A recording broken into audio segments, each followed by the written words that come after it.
Bonjour les enfants. Aujourd'hui, je vais vous raconter l'histoire L'oiseau de Paul Bateau et Marie Caillou. Le jour où j'ai découvert l'oiseau, c'était les vacances d'été. Et je jouais dans mon jardin, j'avais 7 ans et toutes mes dents comme disait grand-père. Quand j'étais bébé, il m'appelait Kaki, parce que comme le fruit, j'étais à croquer. Et depuis, c'est resté.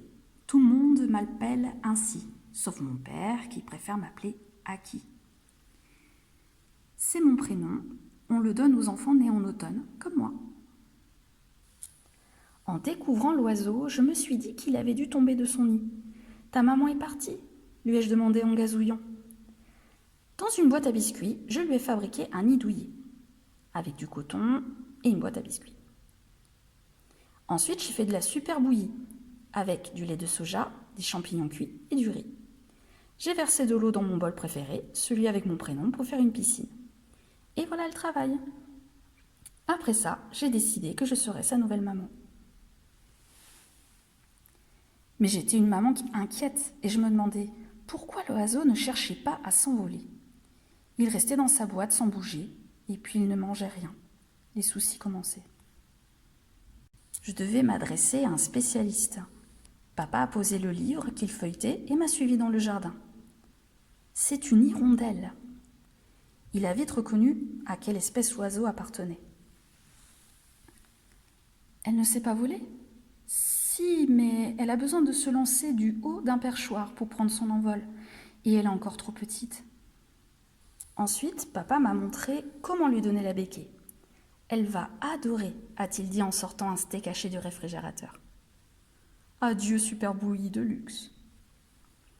Il a arraché des petits bouts de viande qu'il a fourrés un par un dans le bec de l'oiseau. Berk. Pourquoi tu lui donnes de la viande ? ai-je demandé à papa. C'est un insectivore. Comme on n'a pas d'insectes, je lui donne du steak. J'ai tout jeté dans les buissons. Quel gâchis. Papa m'a conseillé de laisser l'oiseau se reposer. Nous sommes alors partis à la recherche de l'encyclopédie des oiseaux migrateurs. Elle devait être quelque part dans la bibliothèque. Papa m'a lu un passage, juste avant l'heure des dents et au lit. Les hirondelles dorment même en volant. Elles ne se posent que pour couver. Elles nichent dans les toits des maisons et réutilisent leur nid chaque année. J'étais fascinée. Je savais que les chevaux dormaient debout, mais j'ignorais qu'on puisse dormir en volant.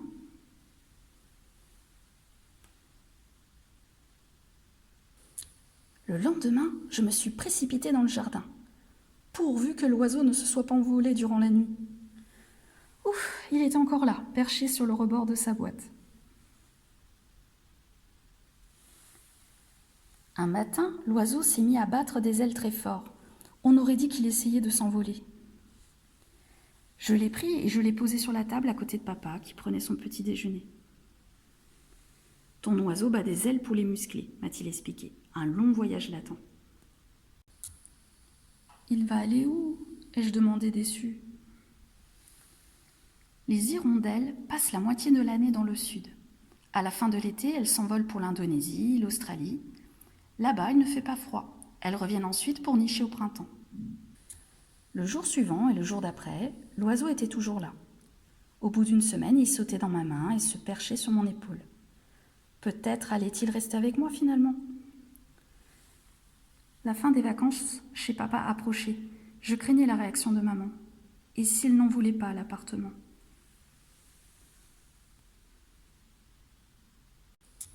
Par un bel après-midi ensoleillé, alors que je jouais dans l'impasse, avec les copains du quartier, je me suis vantée d'avoir un oiseau apprivoisé.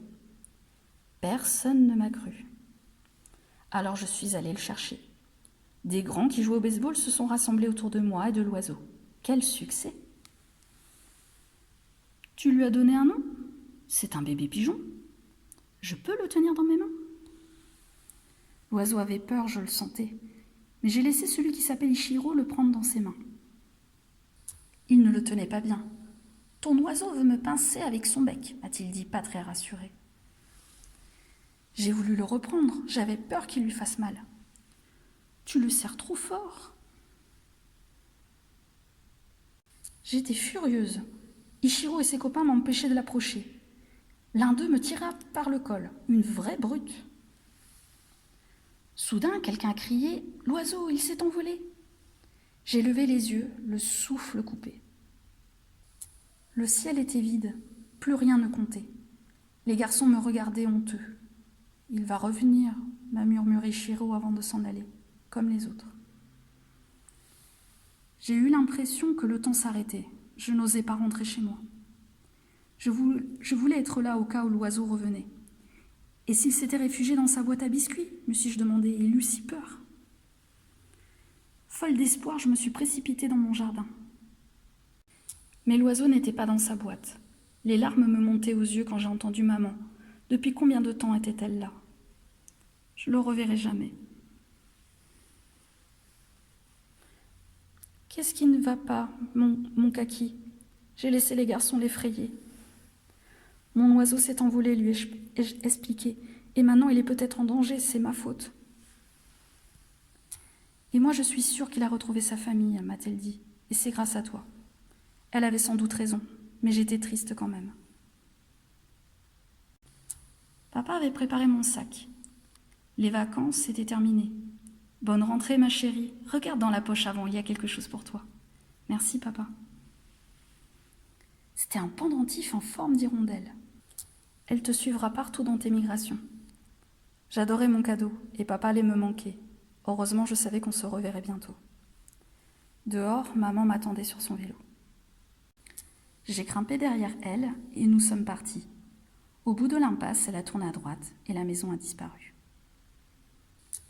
Maman pédalait paisiblement. L'air était frais.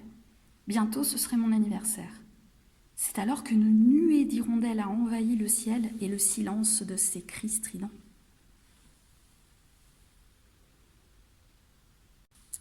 On s'est arrêté un moment pour les regarder. Elles étaient des milliers. J'ai donné la béquille à l'une d'entre elles.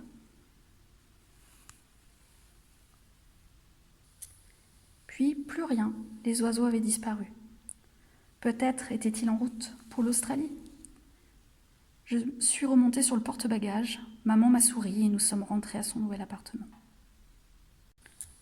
Le ciel était à nouveau calme, jusqu'au prochain printemps. J'espère que l'histoire vous a plu. Vous aurez la possibilité de pouvoir retrouver après la lecture de ce conte un petit bricolage que je vous ai préparé pour réaliser une hirondelle, un peu comme à l'image du conte que je viens de vous lire. Je vous dis à très bientôt.